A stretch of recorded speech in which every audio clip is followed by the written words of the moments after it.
ਵਾਹਿਗੁਰੂ ਜੀ ਕਾ ਖਾਲਸਾ ਵਾਹਿਗੁਰੂ ਜੀ ਕੀ ਫਤਿਹ। ਵਿਊਅਰਸ, ਅੱਜ ਜਿਸ ਤਰ੍ਹਾਂ ਤੁਸੀਂ ਸਾਰੇ ਜਾਣਦੇ ਹੋ ਕਿ ਅਖੀਰ ਉਹੀ ਹੋਇਆ ਜੋ ਕਿ ਆਰਐਸਐਸ ਪਿਛਲੇ 12 ਸਾਲਾਂ ਤੋਂ ਕਰਨ ਲਈ ਬੇਚੈਨ ਸੀ। ਵਰ੍ਹਾ 2003 ਦੇ ਵਿੱਚ ਸਿੱਖ ਕੌਮ ਦੀ ਅਡਰੀ ਹਸਤੀ ਦਾ ਪ੍ਰਤੀਕ ਨਾਨਕ ਸ਼ਾਹ ਕੈਲੰਡਰ ਬਾਰੇ ਲੰਮੀ ਵਿਚਾਰ ਚਰਚਾ ਤੋਂ ਬਾਅਦ ਅਕਾਲ ਤਖਤ ਸਾਹਿਬ ਤੋਂ ਪ੍ਰਵਾਨਿਤ ਹੋ ਕੇ ਪੰਥ ਦੇ ਲਈ ਜਾਰੀ ਕੀਤਾ ਗਿਆ ਸੀ। ਉਦੋਂ ਤੋਂ ਹੀ ਆਰਐਸਐਸ ਇਸ ਕੈਲੰਡਰ ਨੂੰ ਖਤਮ ਕਰਨ ਦੇ ਲਈ ਅਖੌਤੀ ਸੰਤ ਸਮਾਜ ਨੂੰ ਅੱਗੇ ਕਰਕੇ ਯਤਨਸ਼ੀਲ ਸੀ। 2009 ਦੇ ਵਿੱਚ ਸੋਧਾਂ ਦੇ ਨਾਮ ਥੱਲੇ ਇਸ ਦਾ ਅੱਧਾ ਹਿੰਦੂਕਰਨ ਕਰ ਦਿੱਤਾ ਗਿਆ ਸੀ, ਪਰ ਤਖਤ ਸ਼੍ਰੀ ਦਮਦਮਾ ਸਾਹਿਬ ਦੇ ਜਥੇਦਾਰ ਬਲਵੰਤ ਸਿੰਘ ਨੰਦਗੜ੍ਹ ਦ੍ਰਿੜਤਾ ਨਾਲ ਮੂਲ ਨਾਨਕ ਸ਼ਾਹ ਕੈਲੰਡਰ 2003 ਤੇ ਪਹਿਰਾ ਦੇ ਰਹੇ ਹਨ। ਇਸ ਵਾਰ ਉਹਨਾਂ ਨੇ ਜਦੋਂ ਦਸ਼ਮੇਸ਼ ਪਿਤਾ ਜੀ ਦਾ ਪ੍ਰਕਾਸ਼ ਪੁਰਬ ਨਾਨਕ ਸ਼ਾਹ ਕੈਲੰਡਰ ਅਨੁਸਾਰ 5 ਜਨਵਰੀ ਨੂੰ ਮਨਾਉਣਾ ਚਾਹਿਆ ਤਾਂ ਉਹਨਾਂ ਦੇ ਰਸਤੇ ਦੇ ਵਿੱਚ ਰੁਕਾਵਟਾਂ ਖੜੀਆਂ ਕੀਤੀਆਂ ਗਈਆਂ, ਪਰ ਉਹ ਆਪਣੇ ਫੈਸਲੇ ਤੇ ਦ੍ਰਿੜ ਰਹੇ ਅਤੇ ਅਖੀਰ ਸ਼੍ਰੋਮਣੀ ਕਮੇਟੀ ਨੇ ਵਰਕਿੰਗ ਕਮੇਟੀ ਨਾਲ ਜਥੇਦਾਰ ਆਨੰਦਗੜ੍ਹ ਨੂੰ ਉਹਨਾਂ ਦੇ ਅਹੁਦੇ ਤੋਂ ਹਟਾ ਦਿੱਤਾ। ਵਿਊਅਰਸ, ਹੁਣ ਅਗਲਾ ਕਦਮ ਨਾਨਕ ਸ਼ਾਹ ਕੈਲੰਡਰ ਅਤੇ ਫਿਰ ਸਿੱਖ ਰਹਿਤ ਮਰਿਆਦਾ ਦਾ ਪੂਰੀ ਤਰ੍ਹਾਂ ਭੋਗ ਪਾਉਣ ਦਾ ਹੋਵੇਗਾ। ਅੱਜ ਅਸੀਂ ਦੋ ਅਹਿਮ ਸ਼ਖਸੀਅਤਾਂ ਨਾਲ ਇਸ ਮੁੱਦੇ ਅਤੇ ਹੋਰ ਪੰਥਕ ਮੁੱਦਿਆਂ ਸੰਬੰਧੀ ਗੱਲਬਾਤ ਕਰਾਂਗੇ। ਸਭ ਤੋਂ ਪਹਿਲਾਂ ਅਸੀਂ ਗੱਲਬਾਤ ਕਰਦੇ ਹਾਂ ਅਕਾਲ ਤਖਤ ਸਾਹਿਬ ਦੇ ਸਾਬਕਾ ਜਥੇਦਾਰ ਜੋਗਿੰਦਰ ਸਿੰਘ ਵੇਦਾਂਤੀ ਨਾਲ, ਜਿਨ੍ਹਾਂ ਦੇ ਅਕਾਲ ਤਖਤ ਸਾਹਿਬ ਦੇ ਜਥੇਦਾਰ ਹੁੰਦਿਆਂ 2003 ਦੇ ਵਿੱਚ ਇਹ ਕੈਲੰਡਰ ਪ੍ਰਵਾਨ ਕੀਤਾ ਗਿਆ ਸੀ। ਤੇ ਸਾਨੂੰ ਹੁਣ ਲਾਈਨ ਤੇ ਜੁੜ ਚੁੱਕੇ ਨੇ ਜਥੇਦਾਰ ਜੋਗਿੰਦਰ ਸਿੰਘ ਫਰੋਮ ਅੰਮ੍ਰਿਤਸਰ। ਜੀ ਜਥੇਦਾਰ ਸਾਹਿਬ, ਵਾਹਿਗੁਰੂ ਜੀ ਕਾ ਖਾਲਸਾ ਵਾਹਿਗੁਰੂ ਜੀ ਕੀ ਫਤਿਹ। ਵਾਹਿਗੁਰੂ ਜੀ ਕਾ ਖਾਲਸਾ ਵਾਹਿਗੁਰੂ ਜੀ ਕੀ ਫਤਿਹ। ਜਥੇਦਾਰ ਸਾਹਿਬ, ਜਿਸ ਤਰ੍ਹਾਂ ਤੁਸੀਂ ਜਾਣਦੇ ਕਿ ਆਰਐਸਐਸ ਨੇ ਆਪਣੇ ਹੱਥ ਵਿਖਾ ਦਿੱਤੇ ਹਨ, ਤਖਤ ਸ਼੍ਰੀ ਦਮਦਮਾ ਸਾਹਿਬ ਦੇ ਜਥੇਦਾਰ ਬਲਵੰਤ ਸਿੰਘ ਨੰਦਗੜ੍ਹ ਜੀ ਨੂੰ ਉਦੋਂ ਤੋਂ ਹਟਾਉਣ ਦੀਆਂ ਤਿਆਰੀਆਂ ਹੋ ਗਈਆਂ ਨੇ ਤੇ ਤਿਆਰੀਆਂ ਹੋ ਚੁੱਕੀਆਂ ਨੇ ਤੇ ਨਾਨਕ ਸ਼ਾਹ ਕੈਲੰਡਰ ਨੂੰ ਵੀ ਹਟਾਉਣ ਦੀਆਂ ਤਿਆਰੀਆਂ ਹੋ ਗਈਆਂ ਨੇ, ਪਰ ਉਹਨਾਂ ਦਾ ਪੂਰਾ ਰਸਤਾ ਸਾਫ਼ ਕਰ ਦਿੱਤਾ ਗਿਆ ਹੈ। ਇਸ ਸੰਬੰਧੀ ਅਸੀਂ 25 ਜਨਵਰੀ ਨੂੰ ਅਮਰੀਕਾ ਦੇ 70 ਦੇ ਲਗਭਗ ਗੁਰਦੁਆਰਿਆਂ ਅਤੇ ਹੋਰ ਸਿੱਖ ਸੰਸਥਾਵਾਂ ਦੇ ਨਾਲ ਮਿਲ ਕੇ ਮਿਲਪੀਟਸ ਕੈਲੀਫੋਰਨੀਆ ਦੇ ਵਿੱਚ ਇੱਕ ਵਿਸ਼ੇਸ਼ ਕਾਨਫਰੰਸ ਕਰਨ ਜਾ ਰਹੇ ਹਾਂ।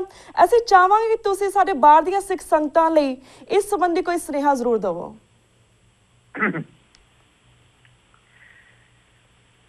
ਨਾਨਕ ਸ਼ਾਹੀ ਕੈਲੰਡਰ ਬਹੁਤ ਦੂਰ ਅੰਦੇਸ਼ੀ ਦੇ ਨਾਲ ਔਰ ਵਿਦਵਾਨਾਂ ਦੀ ਇੱਕ ਕਮੇਟੀ ਗਠਨ ਕਰਕੇ ਬਣਾਇਆ ਗਿਆ ਸੀ ਜੀ।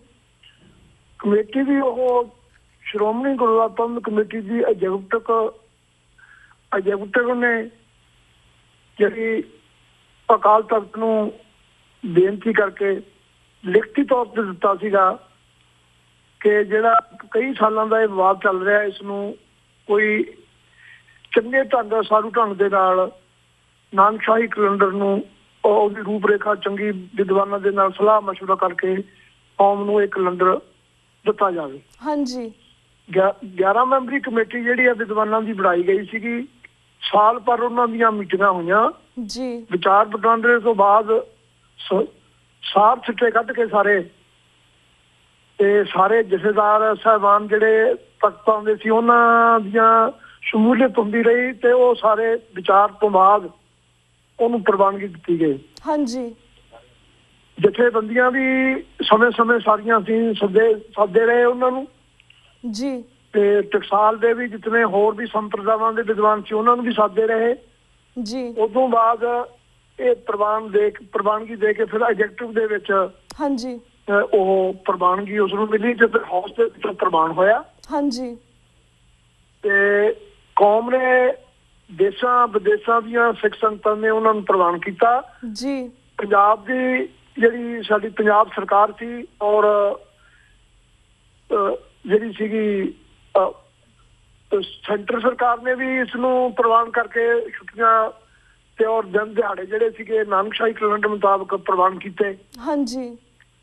ਤੇ ਲਗਾਤਾਰ ਸਿੱਖ ਸੰਗਤਾਂ ਇਸ ਨਾਨਕ ਸ਼ਾਹੀ ਕੈਲੰਡਰ ਮੁਤਾਬਕ ਹੀ ਤੇ ਹੋਰ ਦਿਹਾੜੇ ਜਿਹੜੇ ਸਨ ਉਹ ਮਨਾਉਂਦੇ ਰਹੇ ਨੇ ਜੀ। ਤੇ ਉਦੋਂ ਬਾਅਦ ਪਤਾ ਨਹੀਂ ਤੇ ਕੀ ਚਲੋ ਹੋਈ ਹੈ। ਹਾਂਜੀ। ਤੇ ਇਸ ਨੂੰ ਇਹਦੀਆਂ ਅਸੀਂ ਬੇਨਤੀਆਂ ਇਹ ਵੀ ਕਰਦੇ ਰਹੇ ਸਮੇਂ ਅਨੁਸਾਰ ਲਿਖਤੀ ਤੌਰ ਤੇ ਜੀ ਵੀ ਇਹਦੇ ਵਿੱਚ ਜੇ ਕੋਈ ਸਿਧਾਂਤਕ ਤੌਰ ਤੇ ਧਾਰਮਿਕ ਤੌਰ ਤੇ ਕੋਈ ਖਾਮੀ ਜਾਪਦੀ ਹੈ ਹਾਂਜੀ ਉਹ ਜਿਹੜੇ ਦੀਵਾਨ ਲਿਖਤੀ ਤੌਰ ਤੇ ਉਹ ਅਕਾਲ ਤਖਤ ਨੂੰ ਭੇਜਣ ਜੀ। 11 ਮੈਂਬਰੀ ਕਮੇਟੀ ਦੀ ਨਾਲ ਉਹਨਾਂ ਦੀ ਵਿਦਵਾਨਾਂ ਦੀ ਮੀਟਿੰਗ ਕਰਵਾਈ ਜਾਏਗੀ ਹਾਂਜੀ ਜੇ ਉਹ ਸਿਧਾਂਤਕ ਤੌਰ ਤੇ ਧਾਰਮਿਕ ਤੌਰ ਤੇ ਕੋਈ ਖਾਮੀ ਹੋਏਗੀ ਉਸ ਨੂੰ ਬਦਲਿਆ ਜਾਏਗਾ, ਕੋਈ ਐਸੀ ਗੱਲ ਨਹੀਂ ਜੀ। ਪਰ ਕਿਸੇ ਨੇ ਵੀ ਸਾਨੂੰ ਲਿਖਤੀ ਤੌਰ ਤੇ ਭੇਜਿਆ ਨਹੀਂ। ਹਾਂਜੀ। ਤੇ ਇਹਦੇ ਵਿੱਚ ਜਿਹੜੀ ਤਬਦੀਲੀ ਕੀਤੀ ਗਈ ਹੈ ਇਹ ਸਾਨੂੰ ਵੀ ਇੱਕ ਬਹੁਤ ਦੁਖਦਾਈ ਹੈਗੀ ਹੈ ਜੀ ਜੀ। ਇਹ ਕੌਮ ਲਈ ਹੁਣ ਪਿੱਛੇ ਉਹਨਾਂ ਨੇ ਜਿਹੜੇ ਹੁਣ ਵਿਦਵਾਨ ਹੈ, ਮੈਂ ਕਹਿੰਦਾ ਵੀ ਜੇ ਕੋਈ ਐਸੀ ਗੱਲ ਹੈ ਹੋਰ ਵਿਦਵਾਨ ਇਕੱਠੇ ਹੋ ਕੇ ਸਿਰ ਜੋੜ ਕੇ ਫਿਰ ਪੁਨਰ ਵਿਚਾਰ ਕਰ ਲੈਣ। ਹਾਂਜੀ। ਪਰ ਇਹਨੂੰ ਮੂਲੋਂ ਹੀ ਖਤਮ ਕਰ ਦੇਣਾ ਇਹ ਕੋਈ ਚੰਗੀ ਗੱਲ ਨਹੀਂ ਹੈ। ਬਿਲਕੁਲ ਜੀ। ਤੇ ਸਮੁੱਚੀਆਂ ਮੈਂ ਦੇਸਾਂ ਵਿਦੇਸਾਂ ਦੇ ਜਿਤਨੀਆਂ ਵੀ ਗੁਰੂ ਨੂੰ ਸਮਰਪਿਤ ਵਿਦਵਾਨ ਸਿੱਖ ਪਰਿਵਾਰ ਵਸਦੇ ਨੇ ਉਹ ਵੀ ਮੁੜ ਕੇ ਇਸ ਗੱਲ ਦੇ ਉੱਤੇ ਜਦੋਜਹਿਦ ਕਰਨ ਵੀ ਇਹ ਕੌਮੀ ਤੌਰ ਤੇ ਸਾਨੂੰ ਨਾਨਕਸ਼ਾਹੀ ਕੈਲੰਡਰ ਉਦੋਂ ਪਹਿਲਾਂ ਸੀ ਜਦੋਂ ਮੀਟਿੰਗ ਬੁਲਾਈ ਗਈ ਉਹਦੇ ਵਿੱਚ ਇਹੀ ਮਤਾ ਪਹਿਲਾਂ ਪੁੱਛਿਆ ਗਿਆ ਸੀ ਕਿ ਨਾਨਕਸ਼ਾਹੀ ਕੈਲੰਡਰ ਕੌਮ ਨੂੰ ਚਾਹੀਦਾ ਜਾਂ ਨਹੀਂ ਚਾਹੀਦਾ। ਹਾਂਜੀ। ਉਹ 11 ਮੈਂਬਰੀ ਕਮੇਟੀ ਨੇ ਸਰਬਸੰਮਤੀ ਦੇ ਨਾਲ ਇਸ ਦੇ ਉੱਤੇ ਪ੍ਰਵਾਨਗੀ ਦਿੱਤੀ ਵੀ ਕੌਮ ਨੂੰ ਇਹ ਨਾਨਕਸ਼ਾਹੀ ਕੈਲੰਡਰ ਦੀ ਲੋੜ ਹੈ। ਹਾਂਜੀ। ਔਰ ਇਹ ਚਾਹੀਦਾ ਵਾ। ਹਾਂਜੀ। ਉਹਨਾਂ ਵਿਦਵਾਨਾਂ ਨੇ ਇਸ ਨੂੰ ਪ੍ਰਵਾਨ ਕਰਕੇ ਬਹੁਤ ਸਾਲ ਪਰ ਮੀਟਿੰਗਾਂ ਕਰਕੇ ਬਣਾਇਆ ਸੀ। ਪਰ ਇਹ ਰਾਤੋਂ ਰਾਤ ਬਦਲਣ ਵਾਲੀ ਗੱਲ ਹੈਗੀ ਹੈ। ਫਿਰ ਉਹਦੇ ਵਿੱਚ ਨਾ ਕੇਸਗੜ੍ਹ ਸਾਹਿਬ ਦੇ ਜਥੇਦਾਰ ਸਾਹਿਬ, ਨਾ ਹੀ ਦਮਦਮਾ ਗੁਰੂ ਕਾਸ਼ੀ ਦੇ, ਤੇ ਨਾ ਹੀ ਜਿਹੜੀ 11 ਮੈਂਬਰੀ ਕਮੇਟੀ ਦਾ ਕੋਈ ਮੈਂਬਰ, ਨਾ ਹੀ ਕੋਈ ਹੋਰ ਚੰਗੇ ਵਿਦਵਾਨ ਸਿੱਖ ਕੌਮ ਦੇ ਜਿਹੜੇ ਚਿੰਤਕ ਬੈਠੇ ਨੇ ਉਹਨਾਂ ਨੂੰ ਸੱਦਣ ਦੀ ਕੋਈ ਲੋੜ ਨਹੀਂ ਜਾਪੀ। ਉਸ ਨੂੰ ਰਾਤੇ ਰਾਤ ਹੀ ਤਬਦੀਲ ਕਰਕੇ ਵੀ ਅਸੀਂ ਹੁਣ ਜਿਹੜੀਆਂ ਪਿੱਛੇ ਮੀਟਿੰਗਾਂ ਹੋਈਆਂ ਨੇ ਉਹਦੇ ਵਿੱਚ ਵੀ ਇਹੀ ਹੈ ਵੀ ਜਿਹੜਾ ਮੂਲੋਂ ਹੀ ਇਸ ਨੂੰ ਖਤਮ ਕਰਕੇ ਤੇ ਜਿਹੜਾ ਪੁਰਾਣਾ ਕੀ ਸੀ ਕੁਝ ਵੀ ਨਹੀਂ ਸੀ ਵੀ ਉਹੀ ਉਸ ਨੂੰ ਹੀ ਉਹਦੇ ਮੁਤਾਬਕ ਹੀ ਦਿਨ ਦਿਹਾੜੇ ਜਿਹੜੇ ਨੇ ਜੀ ਤੇ ਵਰਤੇ ਜਾਣ, ਬਣਾਏ ਜਾਣ। ਹਾਂਜੀ। ਤੇ ਸਾਨੂੰ ਤਾਂ ਇਹ ਸਮਝ ਨਹੀਂ ਲੱਗਦੀ ਵੀ ਇਹ ਕਿਸ ਤਰ੍ਹਾਂ ਇਹ ਗੱਲ ਜਿਹੜੇ ਵਿਦਵਾਨ ਵੀ ਜਿਹੜੇ ਨੇ ਜਾਂ ਪ੍ਰਬੰਧਕ ਨੇ ਜਿਹੜੇ ਕੀ ਸੋਚ ਰਹੇ ਨੇ। ਜੇ ਚਲੋ ਮੈਂ ਜਾਣੀ ਬੇਨਤੀ ਕਰਦਾ ਸਮੁੱਚੇ ਵਿਦਵਾਨਾਂ ਨੂੰ ਜੀ ਵੀ ਜੇ ਪਹਿਲਾਂ ਅਕਾਲ ਤਖਤ ਵੱਲੋਂ ਇਹਨੂੰ ਪ੍ਰਵਾਨਗੀ ਦਿੱਤੀ ਗਈ, ਫਿਰ ਐਗਜ਼ੈਕਟਿਵ ਵਿੱਚ ਗਿਆ, ਫਿਰ ਹਾਊਸ 'ਚ ਗਿਆ। ਹਾਂਜੀ। ਤੇ ਹਾਊਸ ਬਣਾਉਣ, ਹਾਊਸ ਦੇ ਵਿੱਚ ਉਸ ਦੇ ਵਿੱਚ ਜਿਹੜੀਆਂ ਖਾਮੀਆਂ ਉਹ ਦੂਰ ਕਰਨ ਲਈ ਕਹਿਣ ਵੀ ਇਹ ਕੌਮ ਨੂੰ ਸਾਨੂੰ ਵੀ ਉਹਨਾਂ ਨੇ ਸ਼ਲਾਘਾ ਕੀਤੀ ਗਈ, 11 ਮੈਂਬਰੀ ਕਮੇਟੀ ਦੀ ਸ਼ਲਾਘਾ ਕੀਤੀ ਗਈ। ਮੌਜੂਦੇ ਜਿਹੜਾ ਪ੍ਰਧਾਨ ਸੀਗਾ ਸਰਦਾਰ ਕਿਰਪਾਲ ਸਿੰਘ ਬਡੂੰਗਰ ਉਹਦੀ ਵੀ ਸ਼ੋਭਾ ਵਡਿਆਈ ਕੀਤੀ ਗਈ ਵੀ ਇਹ ਬਹੁਤ ਚੰਗਾ ਕੰਮ ਹੋਇਆ ਤੇ ਸਾਰਿਆਂ ਨੂੰ ਸਿਰੋਪਾਲ ਦਿੱਤੇ ਗਏ ਜੀ। ਤੇ ਪਰ ਉਹ ਜੇ ਹੁਣ ਇਹ ਗੱਲ ਵਿੱਚ ਖਾਮੀ ਹੋਈ ਹੈ ਤੇ ਇਸੇ ਤਰ੍ਹਾਂ ਹੀ ਉਹਨਾਂ ਨੂੰ ਦੁਬਾਰਾ ਉੱਧਰ ਜਾਵੇ ਹਾਊਸ ਦੇ ਵਿੱਚ ਇਸ ਗੱਲ ਦਾ ਪ੍ਰਗਟਾਵਾ ਕੀਤਾ ਜਾਵੇ ਵੀ ਇਹ ਗਲਤ ਕੰਮ ਹੋਇਆ ਸੀ। ਹਾਂਜੀ ਬਿਲਕੁਲ। ਅਸੀਂ ਆਪਣੀ ਜਿਹੜੀ ਸਾਡੇ ਤੋਂ ਗਲਤੀ ਹੋਈ ਹੈ, ਭੁੱਲ ਹੋਈ ਹੈ, ਉਹਨੂੰ ਅਸੀਂ ਪ੍ਰਵਾਨ ਕਰਦੇ ਹੋਏ ਦੁਬਾਰਾ ਇਹਦੇ ਲਈ ਵਿਚਾਰ ਕਰ ਲਈ ਇਹ ਵਿਦਵਾਨਾਂ ਦੀ ਕਮੇਟੀ ਬਣਾਈ ਜਾਂਦੀ ਹੈ।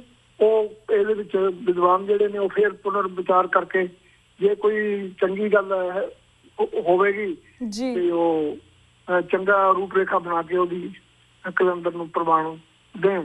ਪਰ ਜਿਸ ਢੰਗ ਦੇ ਨਾਲ ਹੋ ਰਿਹਾ ਇਹ ਗੱਲ ਕੰਮ ਜਿਹੜਾ ਇਹ ਦੁਖਦਾਈ ਗੱਲ ਹੈ। ਅਸੀਂ ਇਸ ਗੱਲ ਦੀ ਅਸੀਂ ਉੱਥੇ ਦਿਨ ਰਹੇਗਾ ਕਿਉਂਕਿ ਇਹ ਅਸੀਂ ਕੋਈ ਕਿਸੇ ਦਾ ਆਪਣਾ ਸਾਡਾ ਕੋਈ ਖੁਦਗਰਜੀ ਕੋਈ ਸਵਾਰਥ ਨਹੀਂ ਸੀਗਾ। ਹਾਂਜੀ। ਜੇ ਅਕਾਲ ਤਖਤ ਵੱਲੋਂ ਇਹ ਹੋਇਆ ਸੀ ਕੰਮ ਤੇ ਉਸੇ ਹੀ ਮਰਜ਼ਾਦਾ ਨੂੰ ਕਾਇਮ ਰੱਖਣਾ ਚਾਹੀਦਾ। ਮਰਜ਼ਾਦਾ ਇਸ ਤਰ੍ਹਾਂ ਭੰਗ ਹੋ ਗਈ ਤਾਂ ਦਿਨ ਬ ਦਿਨ ਸਾਡੀਆਂ ਜਿਹੜੀਆਂ ਸਿਧਾਂਤ ਹੋਣਗੇ ਸਾਡੇ ਉਹ ਖਤਮ ਹੋ ਜਾਣਗੇ। ਜੀ ਜੀ।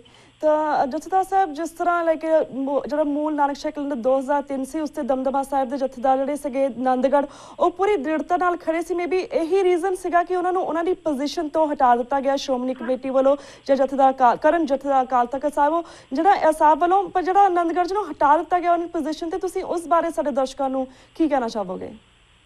ਗੱਲ ਇਹ ਸੀ ਵੀ ਆਨੰਦਗੜ੍ਹ ਦੇ ਉੱਤੇ ਦੋਸ਼ ਇਹ ਲਾਇਆ ਗਿਆ ਵੀ ਇੱਕ ਨਗਰ ਕੀਰਤਨ ਆ ਰਿਹਾ ਸੀਗਾ, ਉਹਨਾਂ ਨੇ ਨਗਰ ਕੀਰਤਨ ਦੇ ਗੁਰੂ ਮਹਾਰਾਜ ਦਾ ਸਤਿਕਾਰ ਨਹੀਂ ਕੀਤਾ ਤੇ ਪੰਜਾਂ ਪਿਆਰਿਆਂ ਦਾ ਵੀ ਸਨਮਾਨ ਨਹੀਂ ਕੀਤਾ ਜੀ। ਇਹ ਗੱਲ ਜਿਹੜੀ ਸੀਗੀ ਜੇ ਇਹ ਗੱਲ ਆਈ ਸੀਗੀ ਪਹਿਲਾਂ ਤਾਂ ਇਹ ਗੱਲ ਹੈ ਨਹੀਂ ਵੀ ਆਨੰਦਗੜ੍ਹ ਸ਼੍ਰੀ ਗੁਰੂ ਗ੍ਰੰਥ ਸਾਹਿਬ ਮਹਾਰਾਜ ਦਾ ਸਤਿਕਾਰ ਨਾ ਕਰਨ, ਪੰਜਾਂ ਪਿਆਰਿਆਂ ਦਾ ਵੀ ਸਤਿਕਾਰ ਨਾ ਕਰਨ, ਇਹ ਤਾਂ ਮੈਂ ਮੰਨੀ ਨਹੀਂ ਜਾ ਸਕਦੀ ਗੱਲ। ਹਾਂਜੀ। ਚਲੋ ਜੇ ਕੋਈ ਗੱਲ ਐਸੀ ਹੋ ਵੀ ਜਾਵੇ ਉਹ ਚਾਹੀਦਾ ਸੀਗਾ ਸ਼੍ਰੋਮਣੀ ਗੁਰਦੁਆਰਾ ਪ੍ਰਬੰਧਕ ਕਮੇਟੀ ਵੱਲੋਂ ਜਿਹੜੇ 5 ਪਿਆਰੇ ਦਮਦਮੇ ਗੁਰੂ ਕਾਸ਼ੀ ਸੇਵਾ ਕਰ ਰਹੇ ਨੇ ਨਿਭਾ ਰਹੇ ਨੇ ਇਹ ਮਸਲਾ ਉਹਨਾਂ ਨੂੰ ਦਿੰਦੇ ਵੀ ਆਹ ਸਾਨੂੰ ਘਟਨਾ ਅਖਬਾਰਾਂ ਵਿੱਚ ਜਾਂ ਕੁਝ ਆਈ ਹੈ ਗੱਲ ਦੱਸੋ ਇਹਦੇ ਬਾਰੇ ਸਾਰਾ ਵੇਰਵਾ ਦੇ ਕੇ ਆਨੰਦਗੜ੍ਹ ਸਾਹਿਬ ਨੂੰ ਬੇਨਤੀ ਕਰੋ, ਜੇ ਗੱਲ ਹੈਗੀ ਹੈ ਉਹਨੂੰ ਸਾਰਾ ਨਿਰਣਾ ਕਰਕੇ ਸਾਨੂੰ ਅਕਾਲ ਤਖਤ ਨੂੰ ਭੇਜੋ ਕਿ ਇਹਦੇ ਬਾਰੇ ਕੋਈ ਗੱਲ ਕੀਤੀ ਜਾਵੇ ਜੀ।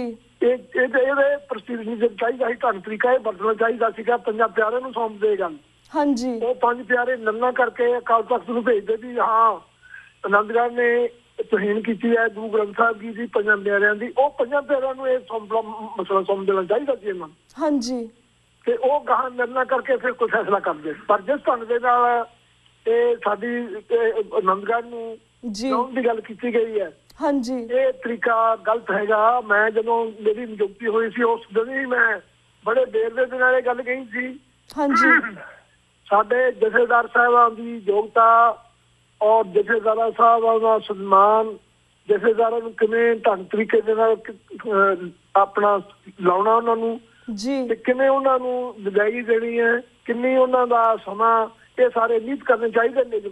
ਹਾਂਜੀ, ਪਰ ਇਹ ਘਟਨਾਵਾਂ ਜਨਮ ਦਿਨ ਜਿਹੜੀਆਂ ਹੋ ਰਹੀਆਂ ਨੇ ਇਹਨਾਂ ਲੋਕਾਂ ਦਾ ਤਾਂ ਕੁਝ ਨਹੀਂ ਜਾਣਾ ਜੀ। ਪਰ ਅਕਾਲ ਤਖਤ ਦੇ ਜਿਹੜੇ ਸਿਧਾਂਤ ਨੇ ਬਿਲਕੁਲ ਤੇ ਗੁਰਮਤਿ ਦੀਆਂ ਉੱਚੀਆਂ ਬੁਲੰਦੀਆਂ ਦੇ ਸਿਧਾਂਤ ਜਿਹੜੇ ਨੇ ਉਹ ਦਿਨ ਬ ਦਿਨ ਸਾਨੂੰ ਖੇਰੂ ਹੋਣ ਦੇ ਨਜ਼ਰ ਆ ਰਹੇ ਨੇ ਇਸ ਢੰਗ ਦੇ। ਜੀ ਬਿਲਕੁਲ। ਤਾਂ ਜਥੇਦਾਰ ਸਾਹਿਬ ਅਸੀਂ ਇਹੀ ਜਾਣਨਾ ਚਾਹਾਂਗੇ ਕਿਉਂਕਿ ਸਾਡੇ ਕੋਲ 1.5 ਮਿੰਟ ਰਹਿ ਗਿਆ ਐਟ ਦੀ ਐਂਡ, ਕਿ ਜਿਸ ਤਰ੍ਹਾਂ ਤੁਹਾਡੇ ਅਕਾਲ ਤਖਤ ਸਾਹਿਬ ਦੇ ਜਥੇਦਾਰ ਹੁੰਦਿਆਂ ਇਹ ਹੁਕਮਨਾਮਾ ਵੀ ਜਾਰੀ ਕੀਤਾ ਗਿਆ ਸੀ ਕਿ RSS ਨਾਲ ਕਿਸੇ ਕਿਸਮ ਦਾ ਕੋਈ ਸਬੰਧ ਨਾ ਰੱਖਿਆ ਜਾਵੇ। ਕੀ ਤੁਹਾਨੂੰ ਲੱਗਦਾ ਹੈ ਕਿ ਨਾਨਕਸ਼ਾਹੀ ਕੈਲੰਡਰ ਦਾ ਭੋਗ ਪਾਉਣ ਤੋਂ ਬਾਅਦ ਇਸ ਹੁਕਮਨਾਮੇ ਨੂੰ ਵੀ ਬਦਲਿਆ ਜਾਵੇਗਾ? ਇਹ ਬਦਲਿਆ ਜਾਏਗਾ ਤੇ ਬਹੁਤ ਦੁਖਦਾਈ ਗੱਲ ਹੋਵੇਗੀ ਜੀ। RSS ਦਾ ਜਿਹੜਾ ਮੁੱਢਲਾ ਏਜੰਡਾ ਵਾ ਉਹ ਪੜ੍ਹ ਲੈਣਾ ਚਾਹੀਦਾ, ਜਿਹੜੇ ਲੋਕਾਂ ਨੂੰ ਸਾਨੂੰ ਦੱਸ ਵੀ ਦੇਣਾ ਚਾਹੀਦਾ ਵਾ। ਹਾਂਜੀ, ਅਸੀਂ ਕਹਿੰਦੇ ਉਹ ਏਜੰਡਾ ਆਪਣਾ ਵਾਪਸ ਲੈਣ, ਸਿੱਖ ਕੌਮ ਦੀ ਇੱਕ ਵਿਲੱਖਣਤਾ ਜਿਹੜੀ ਆ ਉਸ ਨੂੰ ਉਹ ਮੰਨਣ, ਸਾਨੂੰ ਕੋਈ ਇਤਰਾਜ਼ ਨਹੀਂ ਜੀ। ਉਹ ਅਸੀਂ ਉਹਨਾਂ ਦੇ ਨਾਲ ਦੂਸਰਿਆਂ ਦੇ ਨਾਲ ਅਸੀਂ ਮਿਲਣਾ ਚੱਲਣਾ, ਹਰ ਬੰਦੇ ਨਾਲ ਸਿੱਖ ਤਾਂ ਮਿਲਾਪ ਚਾਹੁੰਦੇ ਨੇ, ਹਾਂਜੀ, ਪਰ ਉਹਨਾਂ ਧਰਮ ਦੋਖੀਆਂ ਦੇ ਨਾਲ ਸਾਡਾ ਕੋਈ ਮਿਲਾਪ ਨਹੀਂ। ਮਹਾਰਾਜ ਨੇ ਧਰਮ ਦੋਖੀਆਂ ਬਾਰੇ ਪਹਿਲਾਂ ਹੀ ਸ੍ਰੀ ਗੁਰੂ ਹਰਿਰਾਏ ਸਾਹਿਬ ਮਾਰ ਰਹੇ ਨੇ, ਸ੍ਰੀ ਗੁਰੂ ਹਰਕ੍ਰਿਸ਼ਨ ਸਾਹਿਬ ਮਹਾਰਾਜ ਜੀ ਨੇ ਧਰਮ ਦੋਖੀਆਂ ਦੇ ਨਾਲ ਨਹੀਂ ਮਿਲਣਾ। ਹਾਂਜੀ, ਇਹ ਲਹਿਰ ਜਿਹੜੀ ਨਾਮ ਮਿਲ ਵਰਤਣ ਦੀ ਸੀਗੀ ਸ੍ਰੀ ਗੁਰੂ ਹਰਿਰਾਏ ਸਾਹਿਬ ਮਹਾਰਾਜ ਜੀ ਨੇ, ਸ੍ਰੀ ਗੁਰੂ ਹਰਕ੍ਰਿਸ਼ਨ ਸਾਹਿਬ ਮਹਾਰਾਜ ਜੀ ਨੇ ਇਹਨੂੰ ਪ੍ਰਚਲਿਤ ਕਰਕੇ ਆਪ ਉਹਦੇ ਤੇ ਪਹਿਰਾ ਦਿੱਤਾ। ਧਰਮ ਦੋਖੀਆਂ ਦੇ ਨਾਲ ਨਹੀਂ ਅਸੀਂ ਮਿਲਣਾ ਜੀ। ਜੀ ਜੀ, ਧਰਮ ਦੋਖੀਆਂ ਲਈ ਗੁਰੂ ਗੋਬਿੰਦ ਸਿੰਘ ਮਹਾਰਾਜ ਨੇ ਕਿਹਾ ਸੀ ਮੈਂ ਧਰਮ ਦੋਖੀਆਂ ਦੇ ਸੰਘਾਰ ਕਰਨ ਵਾਸਤੇ ਧਰਮ ਦਾ ਪ੍ਰਕਾਸ਼ ਕਰਨ ਲਈ ਸੰਸਾਰ ਵਿੱਚ ਆਇਆ। ਇਹ ਸਾਡਾ ਸਿਧਾਂਤ ਹੈ, ਸਾਡਾ ਕਿਸੇ ਨਾਲ ਵੈਰ ਨਹੀਂ ਹੈਗਾ। ਹਾਂਜੀ, ਅਸੀਂ ਕਿਸੇ ਹਰ ਦੂਸਰੇ ਨਾਲ ਮਨੁੱਖਤਾ ਦੇ ਨਾਲ ਅਸੀਂ ਪਿਆਰ ਪ੍ਰੇਮ ਕਰਨਾ ਚਾਹੁੰਦੇ ਹਾਂ ਜੀ। ਬਿਲਕੁਲ, ਪਰ ਜਿਹੜੇ ਧਰਮ ਦੋਖੀ ਆ ਉਹਨਾਂ ਨਾਲ ਅਸੀਂ ਕੋਈ ਮਿਲ ਵਰਤਨ ਨਹੀਂ ਸਾਡਾ। ਹਾਂਜੀ, ਜਿਹੜੇ ਸਾਡੇ ਧਰਮ ਦੇ ਵਿੱਚ ਦਖਲਅੰਦਾਜ਼ੀ ਕਰਨ, ਸਾਡੇ ਜਿਹੜੇ ਸਿਧਾਂਤ ਨੇ, ਸਾਡੇ ਧਾਰਮਿਕ ਰਾਹ ਰੀਤਾਂ ਨੇ, ਉਹਨਾਂ ਦਾ ਖੇਰੂ ਕਰਨ ਵਾਲੇ ਜਿਹੜੇ ਲੋਕ ਨੇ ਉਹ ਸਾਡੇ ਪੰਥ ਦੇ ਦੁਸ਼ਮਣ ਨੇ। ਉਹਨਾਂ ਤੋਂ ਕੌਮ ਨੂੰ ਹਮੇਸ਼ਾ ਸਾਵਧਾਨ ਰਹਿਣਾ ਚਾਹੀਦਾ। ਹਾਂਜੀ ਜੀ, ਬਿਲਕੁਲ। ਤੇ ਜਥੇਦਾਰ ਸਾਹਿਬ ਜੀ ਮੈਂ ਸਮੁੱਚੀਆਂ ਸਿੱਖ ਸੰਗਤਾਂ ਨੂੰ ਇਹ ਬੇਨਤੀ ਕਰਾਂਗਾ ਵੀ ਇਸ ਗੱਲ ਦੇ ਉੱਤੇ ਜੋ ਹੁਣ ਸਮਾਂ ਲੰਘ ਰਿਹਾ, ਇਹ 1873 ਦੇ ਵਿੱਚ ਜਦੋਂ ਸਿੰਘ ਸਭਾ ਬਣੀ ਸੀਗੀ ਜੀ, ਉਦੋਂ ਵੀ ਇੱਕ ਸਾਡੇ ਸਿੱਖਾਂ ਦੇ ਉੱਤੇ ਇੱਕ ਬਹੁਤ ਦੁਖਦਾਈ ਸਮਾਂ ਸੀਗਾ ਜੀ, ਜਦੋਂ ਨੌਜਵਾਨ ਬੱਚੇ ਪਾਦਰੀਆਂ ਦੇ ਪ੍ਰਭਾਵ ਦੇ ਨਾਲ ਉਹ ਈਸਾਈ ਬਣ ਰਹੇ ਸੀ। ਹਾਂਜੀ, ਉਸ ਵੇਲੇ ਉਹਨਾਂ ਗੁਰਸਿੱਖਾਂ ਦੀ ਚੇਤਨਾ ਜਿਹੜੇ ਅੱਗੇ ਆਏ, ਫਿਰ ਸਿੰਘ ਸਭਾ ਕੇਂਦਰੀ ਆਪਣਾ ਸਿੰਘ ਸਭਾ ਬਣੀ, ਉਹਨਾਂ ਨੇ ਖਾਲਸਾ ਕਾਲਜ ਬਣਾਏ ਔਰ ਸਿੱਖਾਂ ਦੇ ਪ੍ਰਤੀ ਵੱਧ ਤੋਂ ਵੱਧ ਪ੍ਰਚਾਰ ਹੋਇਆ ਔਰ ਕੌਮ ਫਿਰ ਆਪਣੀ ਤਰ੍ਹਾਂ ਦੀ ਖੜੀ ਹੋ ਗਈ। ਹਾਂਜੀ, ਅੱਜ ਵੀ ਇਸ ਲੋੜ ਹੈਗੀ ਵੀ ਜਿਹੜੇ ਗੁਰਸਿੱਖ ਗੁਰੂ ਨੂੰ ਸਮਰਪਿਤ ਹੈਗੇ ਨੇ, ਸਿਆਣੇ ਨੇ, ਵਿਦਵਾਨ ਨੇ, ਉਹ ਘਰਾਂ 'ਚ ਬੈਠੇ ਉੱਠਣ ਇਸ ਕੌਮ ਨੂੰ ਸੰਭਾਲਣ ਲਈ ਆਪਣਾ ਮੋਢਾ ਦੇਣ।